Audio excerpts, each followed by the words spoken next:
Good morning बच्चों। आज हम कक्षा 7वीं गणित सरल समीकरण में दूसरा भाग करेंगे। पहले भाग में हमने समीकरण बनाना सीखा था। आज हम समीकरण हल करना सीखेंगे। उससे पहले एक उदाहरण की सहायता से हम समीकरण को कैसे हल करें उसको समझने की कोशिश करेंगे। देखिए आप, ये तराजू है यानी तुला है। इसमें एक पलड़े में 6 kg वजन है और दूसरे में भी 6 kg वजन है और इस तरह ये संतुलित है। इसकी तुलना, इसी से हम समीकरण की तुलना कर सकते हैं। जैसे ये समीकरण है 2x + 4 इस पलड़े में और दूसरे पलड़े में भी 2x + 4 ये समीकरण है, तो दोनों बराबर है, तो ये इसे हम संतुलित समीकरण कहेंगे। यानी 2x + 4 बराबर 2x + 4 एक संतुलित समीकरण है। नेक्स्ट पार्ट में देखिए आप, इस पलड़े में 6 kg था, उसमें से हमने 2 kg घटा दिया यानी 4 kg, और इधर भी 2 kg, तो अब भी ये संतुलित है। तो संतुलित तुला है ये 6 kg - 2 kg = 6 kg - 2 kg यानी 4 kg बराबर 4 kg। इसी तरह समीकरण के हम दाएं और बाएं पक्ष से 4 घटा रहे हैं, हम बाएं पक्ष से, और 4 घटा रहे हैं दाएं पक्ष से, तो ये संतुलित है। तो ये हमारी समीकरण बन गई 2x - 4 और 2x - 4। जैसे हमने घटाया था उसी तरह हम दोनों पलड़े में जोड़ रहे हैं। पहले इसमें 6 kg था, अब इस पलड़े में हमने 2 kg जोड़ दिया।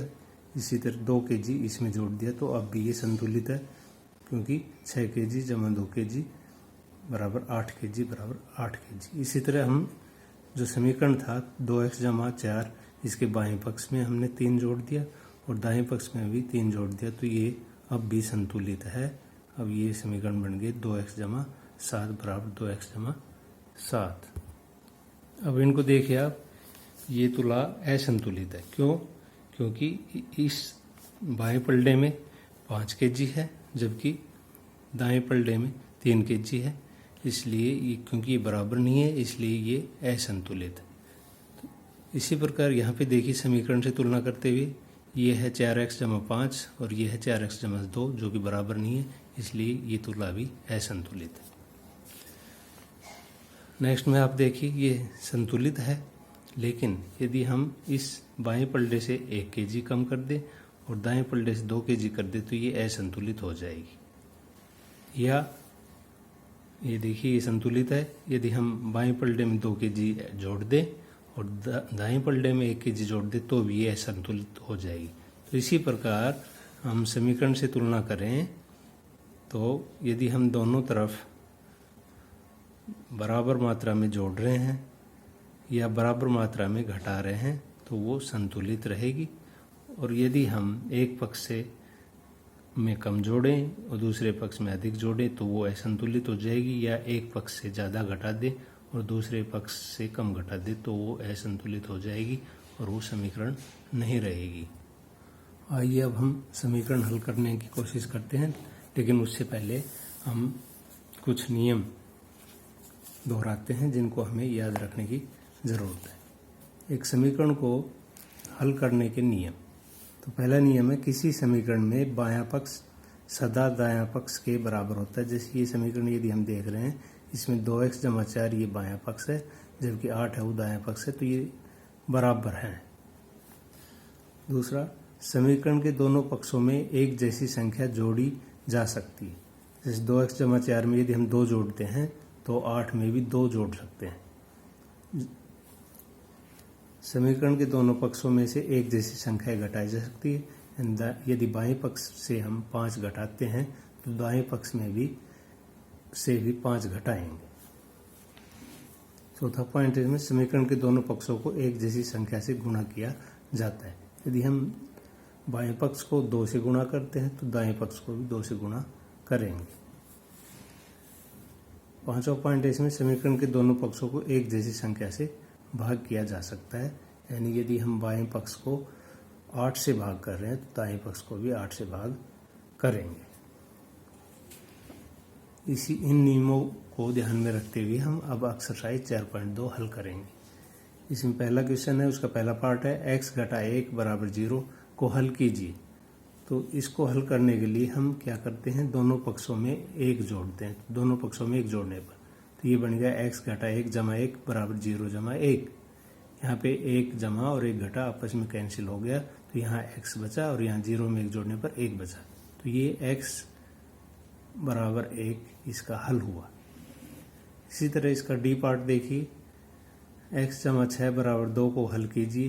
तो इसमें हम दोनों पक्षों में से 6 घटा रहे हैं। दोनों पक्ष का मतलब दायां पक्ष और बायां पक्ष। तो बाएं पक्ष में से हमने 6 घटाया, इसी तरह दाएं पक्ष में से 6 घटाया, तो बाएं पक्ष में 6 जमा और 6 घटा कैंसिल हो गए, यहाँ से x बचा और यहाँ 6 घटा है 2 जमा है तो घटा के 4 बच गए। क्वेश्चन 2 देखिए, ए पार्ट है इसका ये, 3l बराबर 42 को हल कीजिए। तो इसको हल करने के लिए हम दोनों पक्षों को 3 से भाग करेंगे।